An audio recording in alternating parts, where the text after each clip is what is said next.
Good afternoon, everyone. This is Dr. Chetna Gupta Pasine, and our today's topic is cellular differentiation or cellular totipotency in plants.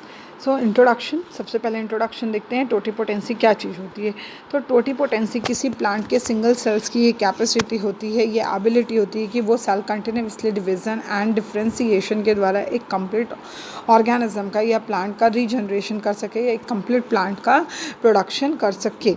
यहाँ पे division and differentiation का meaning ये होता है कि कोई भी सेल जब अपने पूरे लाइफ साइकिल में फर्स्ट टाइम डिवीज़न परफॉर्म करती है वो कहलाता है डिवीज़न, एंड डिवाइडिंग सेल्स का अगेन एंड अगेन डिवीज़न करना कहलाता है डिफ्रेंसीशन। फिर आप डिफ्रेंसीशन को भी दो पॉइंट्स में रीड करते हैं, रीडिफ्रेंसीशन एंड डी डिफ्रेंसीशन। कोई भी सेल एक रेस्टिंग पीरियड के बाद में अगेन डिवीज़न करती है तो वह प्रोसेस कहलाती है आपकी रीडिफ्रेंसीशन, और कोई cell without any resting periods continuously जब डिवीज़न परफॉर्म करती है तो वह प्रोसेस आपका कहलाता है डी डिफ्रेंसीशन। तो इस तरह डिवीज़न, कंटिन्यूसली डिवीज़न को ही हम डिफ्रेंसीशन कहते हैं। और यहाँ पे पॉइंट आता है resting period, with resting period and without resting period. तो विथ रेस्टिंग पीरियड इफ़ कोई सेल डिवाइड हो रही है तो कहलाया dedifferentiation, and without any resting period cell continuously divide हो रही है तो वो कहलाया आपका डी डिफ्रेंसीशन।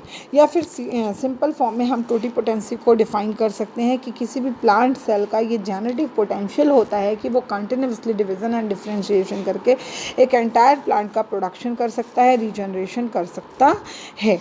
क्या होता है कि जब कोई हम किसी प्लांट से कोई सेल आइसोलेट करते हैं तो वो जो आइसोलेट सेल होती है, डिफ्रेंशिएटेड टिश्यू से हम जो भी सेल आइसोलेट करते हैं वो नॉन डिवाइडिंग होती है या वो अपने क्विसेंट फेस में होती है। क्विसेंट फेस को आप रेस्टिंग पीरियड भी कह सकते हैं। यहाँ पे डॉर्मेंसी एंड क्विसेंट फेस में डिफरेंस होता है। डॉर्मेंसी में किसी क्लाइमेटिक कंडीशंस या किसी अबायोटिक फैक्टर के कारण कॉज होता है, जबकि क्विसेंट फेस प्लांट का अपना नेचर है कि आप सारा जो भी फेवरेबल कंडीशन प्लांट सेल्स को प्रोवाइड कर भी दे तो ये प्लांट्स के अपने बायोलॉजिकल क्लॉक पर डिपेंड करता है कि वो कब अपनी फिजियोलॉजिकल एक्टिविटीज़ को स्टार्ट करेगा। तो हम जो भी डिफ्रेंशिएटेड टिश्यूज से जो भी सेल आइसोलेट करते हैं प्लांट की वो जनरली नॉन डिवाइडिंग या क्विसेंट फेस पे होता है। उसके बाद में जब आप उसको प्रोवाइड करते हैं culture media and laboratory condition, after that वहाँ पर क्या होता है टोटिपोटेंसी एक्सप्रेस होता है, एंड सेल क्या होता है टोटिपोटेंसी की प्रोसेस के थ्रू डिवीज़न करता है, डिफ्रेंशिएशन करता है, डी डिफ्रेंशिएशन करता है, आफ्टर डेट री डिफ्रेंशिएशन की प्रोसेस होती है, और इस तरह एक कंप्लीट प्लांटलेट का फॉर्मेशन यहाँ पर होता है। टोटिपोटेंसी जो कि एक लैटिन वर्ड है, इसका मीनिंग ऐसा है कि टोटस का मीनिंग होता है एंटायरली एंड पोटेंस का मीनिंग होता है हैविंग पावर, मतलब कि प्लांट में प्रेजेंट जितने भी तरह के सेल्स एंड टिश्यूज होते हैं उनमें ये पावर होता है कि वो कंटिन्यूसली डिवीज़न एंड डिफ्रेंशिएशन के थ्रू एक न्यू प्लांट्स का फॉर्मेशन कर सकते हैं।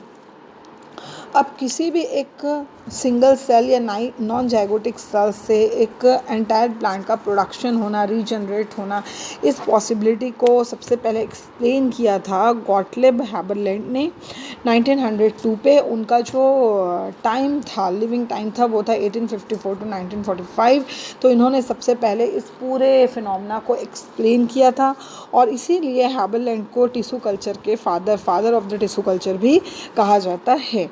इंट्रोडक्शन देख लेते हैं। Totipotency is the ability of a single cell to divide and produce the cell of the differentiated cells in an organism. In other words totipotency is the genetic potential of a plant cell to produce the entire plant. Isolated cells from differentiated tissue are generally non-dividing and quiescent. To express totipotency, they undergo dedifferentiation and then redifferentiation. In Latin, totus means entirely and potens means having power. The possibility of regenerating an entire plant from a single or few non-zygotic cells was proposed by Gottlieb Haberland in 1902. Haberland is now popularly called the father of tissue culture. यहाँ पे जो process मैंने आपको explain किया वही दिया हुआ है। 1950s में स्टीवर्ड एंड हिज कोवर्कर्स उन्होंने सक्सेसफुली तरीके से कैरोट प्लांट का क्या किया, रीजनरेशन किया आइसोलेटेड फ्लोएम सेल्स के थ्रू। यहाँ पर आप देख लीजिए, ये है कैरोट प्लांट से उन्होंने फ्लोएम की सेल्स का ट्रांसफर सेक्शन कट किया, उसको फ्रेगमेंटेशन किया, और आफ्टर डेट 2 mg फ्रेगमेंट्स को उन्होंने मीडिया में ट्रांसफ़र किया। इसके बाद में जब उसमें सिंगल सेल फॉर्मेशन स्टार्ट हुआ तो सिंगल सेल को उन्होंने अलग कर लिया और अलग से फिर से उस सिंगल सेल को उन्होंने favourable condition and media provide किया। उस सिंगल सेल से फिर एम्ब्रॉनिक डेवलपमेंट स्टार्ट हुआ। एम्ब्रॉनिक डेवलपमेंट होने के बाद में उस सिंगल सेल से हमको एक प्लांटलेट मिला। उस प्लांटलेट को क्या किया, कल्चर ट्यूब में ट्रांसफ़र किया। कल्चर ट्यूब में ट्रांसफ़र करने के बाद अगार मीडियम में ना, कल्चर ट्यूब में अगार मीडियम में ट्रांसफ़र करने के बाद में जैसे ही हमको एक बेबी प्लांट मिला, उस बेबी प्लांट को सॉइल में ट्रांसफ़र किया गया। अपने पूरे ग्रोथ एंड डेवलपमेंट के बाद में हमको उस बेबी प्लांट से क्या मिला, फ्रूट मिला। तो ये इस तरह से स्टीवर्ड एंड इसको वर्कर्स ने ये कैरेट का क्या किया, उन्होंने phloem cell, isolated phloem cell से कैरेट प्लांट का डेवलपमेंट या प्रोडक्शन उन्होंने किया। तो सबसे पहले क्या किया, कैरेट का transfer section of carrot wood fragments were cultured in nutrient medium stirring caused single cells to shear off into the liquid. Single cells free in suspension began to divide. Embryonic plant development from a cultured single cell plantlet was cultured on agar medium. Later it was planted in soil. A single somatic carrot cell developed into a mature carrot plant. इसके बाद में मैंने कल आपको बताया था कि tissue culture की प्रोसेस के लिए जो एक इम्पॉर्टेंट फैक्टर है वो है आपका ग्रोथ रेगुलेटर्स, या आप उसको ग्रोथ स्टिमुलेटर या हार्मोन्स भी कह सकते हैं, जिसमें हमने ये देखा था कि ऑक्सिन जो होता है वो रूट प्रमोटिंग हार्मोन होता है, जबकि साइटोकाइनिन जो होता है वो शूट मल्टीप्लिकेशन प्रमोटिंग हार्मोन होता है। तो यहाँ पे हार्मोन्स का जो रेशियो होता है वो हार्मोन्स का जो रेशियो होता है उस पर डिपेंड करता है कि आपने जो सिंगल सेल लिया है उससे किस तरह के प्लांट का ऑर्गन बनेगा। यदि आपने क्या किया, कल्चर मीडिया में साइटोकाइनिन का रेशियो हाई रखा है, ऑक्सिन का रेशियो कम रखा है, तो इससे शूट डेवलपमेंट की प्रोसेस होगी। एंड शूट डेवलपमेंट की प्रोसेस को क्विलोजेनेसिस कहा जाता है। यदि आपने साइटोकाइनिन का रेशियो कम रखा है एंड ऑक्सिन का रेशियो आपने बढ़ा के रखा है तो इससे रूट का डेवलपमेंट होगा। एंड रूट डेवलपमेंट की प्रोसेस को राइजोजेनेसिस कहा जाता है। तो देख लीजिए, कोई भी सेल जो डिवीजन परफॉर्म कर रही है या जिसमें टोटिपोटेंसी की कैपेसिटी है, तो वो सेल डिफ्रेंशिएट होकर तीन तरह से यहाँ पे डिफ्रेंसिएशन की प्रोसेस होती है, एम्ब्रियोजेनेसिस, ऑर्गेनोजेनेसिस एंड हिस्टोजेनेसिस और साइटो डिफ्रेंसिएशन। हिस्टोजेनेसिस आपको समझ में आ रहा होगा कि यहाँ पे मैं टिश्यू के डिफ्रेंसिएशन की बात कर रही हूँ। एम्ब्रियोजेनेसिस से एम्ब्रॉयड बनेगा और एम्ब्रॉयड से कंप्लीट प्लांटलेट का फॉर्मेशन होगा। सेकेंड आ जाइए आप ऑर्गेनोजेनेसिस। ऑर्गेनोजेनेसिस में यदि क्यूलोजेनेसिस हो रहा है तो इससे ओनली शूट का फॉर्मेशन होगा। राइजोजेनेसिस हो रहा है तो ओनली रूट का फॉर्मेशन होगा। और यदि क्यूलोराइजोजेनेसिस हो रहा है तो शूट विथ रूट का फॉर्मेशन होगा। अब यहाँ पे मैंने आपको बताया कि यदि आप हाई साइटोकाइनिन लो ऑक्सिन लेते हैं तो शूट बनेगा, हाई ऑक्सिन लो साइटोकाइनिन लेते हैं तो रूट बनेगा। अब आपको शूट और रूट दोनों बनाने के लिए साइटोकाइनिन और ऑक्सिन का इक्वल कंसंट्रेशन मीडिया में डालना इंपॉर्टेंट होता है। इसके बाद हिस्टोजेनेसिस या साइटो डिफ्रेंसिएशन के थ्रू जाइलम एंड फ्लोएम का ग्रोथ एंड डेवलपमेंट होता है। अब कुछ ऐसे फैक्टर्स जो कि सेलुलर टोटिपोटेंसी को अफेक्टेड करने का कार्य करते हैं, उसमें फर्स्ट है आपके सोर्स ऑफ एक्सप्लांट, कि आपने किस तरह के प्लांट को टिश्यू कल्चर के लिए आपने सेलेक्ट किया है या ऑर्गन कल्चर के लिए सेलेक्ट किया है।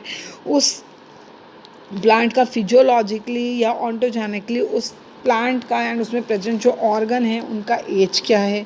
इसके बाद में आपने एक्सप्लांट को जब लिया तो जिस समय आपने उसको प्लांट से अलग किया उस समय सीज़न या क्लाइमेटिक कंडीशन किस तरह की थी, आपने साइज क्या लिया, या प्लांट की पूरी ओवरऑल क्वालिटी जो है वो भी अफेक्ट करती है सेलुलर टोटिपोटेंसी को। फिर नेक्स्ट है यहाँ पे न्यूट्रिएंट मीडिया एंड कॉन्स्टिट्यूएंट्स। तो न्यूट्रिएंट मीडिया के बारे में हम कल बात कर चुके हैं कि अलग अलग प्लांट्स की अपनी अलग अलग नेसेसिटी होती है कि उसको कौन कौन से मैक्रो एंड माइक्रो न्यूट्रिएंट्स चाहिए एंड उस मैक्रो एंड माइक्रो न्यूट्रिएंट्स का कितना कंसंट्रेशन आवश्यक है, इसके बारे में कल हम पढ़ चुके हैं। तो ये क्या होता है, जो भी inorganic macro and micro nutrients होते हैं उनका कंसंट्रेशन भी क्या करता है, अफेक्ट करता है सेलुलर टोटिपोटेंसी को। कार्बन या एनर्जी सोर्स या फिर रिड्यूस्ड नाइट्रोजन सोर्स और प्लांट ग्रोथ रेगुलेटर का कंसंट्रेशन, ये सब cellular totipotency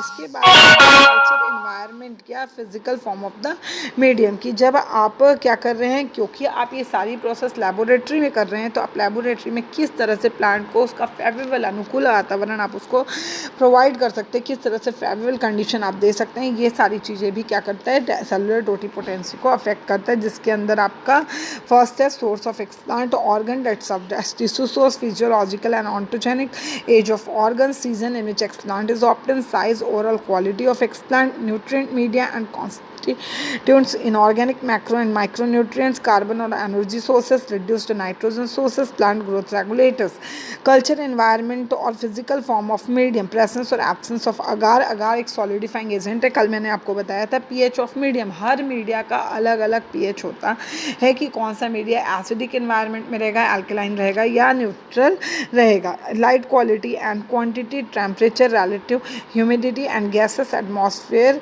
in the vessels.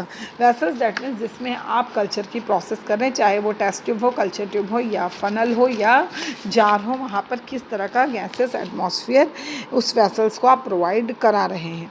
इसके बाद में ये जो टोटीपोटेंसी, इसके इंपॉर्टेंस क्या क्या है. इसका इंपॉर्टेंट है वेजिटेटिव प्रोपेगेशन में, जर्मोप्लाज्मिक प्रिजर्वेशन में, seed dormancy, embryo rescue, protoplast diffusion, haploidy and genetic modification. They are the some references. Thank you.